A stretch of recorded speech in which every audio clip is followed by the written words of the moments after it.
Hi అండి, అందరికీ నమస్తే. Welcome back to Vanabhojanam. ఈరోజు వీడియోలో వచ్చేసి నేను మీకు వాటర్ మిలన్ జ్యూస్ ఎలా ప్రిపేర్ చేయాలో చూపిస్తానండి. చూసేయండి. ముందుగా ఒక మిక్సీ జార్ తీసుకొని దాంట్లోకి మీకు కావాల్సినన్ని పుచ్చకాయ ముక్కల్ని యాడ్ చేసుకోండి. నెక్స్ట్ 2 నిమ్మకాయల సైజ్ అంతా నిమ్మరసాన్ని యాడ్ చేసుకోండి. 2 టేబుల్ స్పూన్ల షుగర్ని కూడా యాడ్ చేసుకొని ఇప్పుడు మిక్సీ జార్కి మూత పెట్టేసి ఒక్కసారి బ్లెండ్ చేసేసుకోండి. ఇలా బ్లెండ్ చేసుకున్న దాన్ని పక్కన పెట్టేసి మీరు ఏ గ్లాసులో అయితే సర్వ్ చేసుకోవాలనుకుంటున్నారో ఆ గ్లాసుల్ని తీసుకొని దాంట్లోకి ఐస్ క్యూబ్స్ని వేసుకోండి. నేను ఒక దాంట్లో ఐస్ క్యూబ్ వేస్తున్నాను, ఇంకొక దాంట్లో వేయట్లేదు.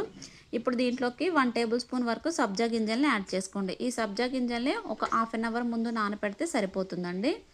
ఇలా సబ్జా గింజలు వేసుకున్న తర్వాత మనం ముందుగా గ్రైండ్ చేసి పెట్టుకున్న వాటర్ మిలన్ జ్యూస్ ఉంది కదా, ఆ వాటర్ మిలన్ జ్యూస్ని ఈ గ్లాస్లోకి సర్వ్ చేసుకోండి.